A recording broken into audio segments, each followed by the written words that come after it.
চারটে বড় বড় আযাব আসতেছে, আমার উম্মতের উপরে চারটে বড় বড় আযাব আসছে।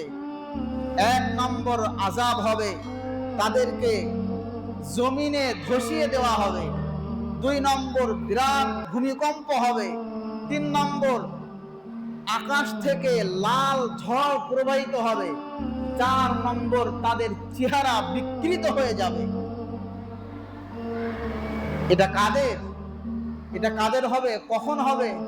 সাহাবা আজমাইন রাদিয়াল্লাহু তাআলা আনহুম জিজ্ঞাসা করেন, ইয়া রাসূলুল্লাহ, ইয়া হাবিবাল্লাহ, এই সময়টা কখন?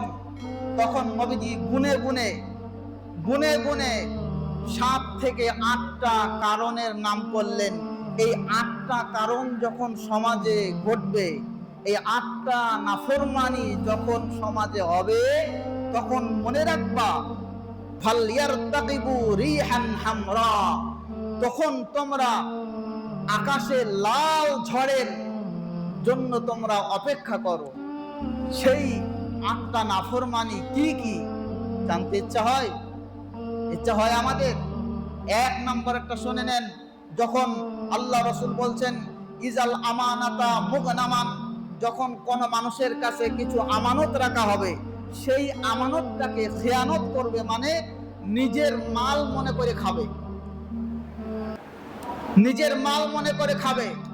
এজন্য দেখবেন অনেক মসজিদ, অনেক মাদ্রাসা আজকে ধ্বংস হচ্ছে এই কারণে।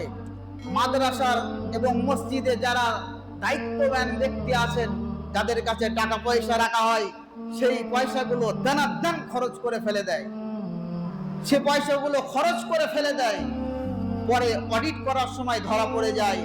আল্লাহ সুবহানাহু ওয়া তাআলা ওই মসজিদগুলোকে ধূলিসাৎ করে দেন, আল্লাহ তাআলা ওই মাদ্রাসাগুলোকে ধূলিসাৎ করে দেন। কারণটা কি? কারণ সেই মাদ্রাসার আমানতকে খেয়ানত করা হয়েছে। আমার প্রাণের ভাইয়েরা, এক নম্বর হচ্ছে আমানতের খেয়ানত করা। কেউ যদি কোনো আমানত আপনার কাছে রাখে, যদি টাকা হোক, পয়সা হোক, কিছু হোক না কেন, যদি আমানত রাখে, ওইভাবেই যেভাবে রাখবে তোমার কাছে, সেইভাবেই তার কাছে ফিরিয়ে দাও। এটা হচ্ছে আমানতদারিতা। এটা খেলার জায়গা নয়, এটা আমানতের জায়গা। এজন্য আমার প্রাণের ভাইয়েরা, এদিকে আমাদের সকলের সতর্ক থাকতে হবে। বলুন ইনশাআল্লাহ।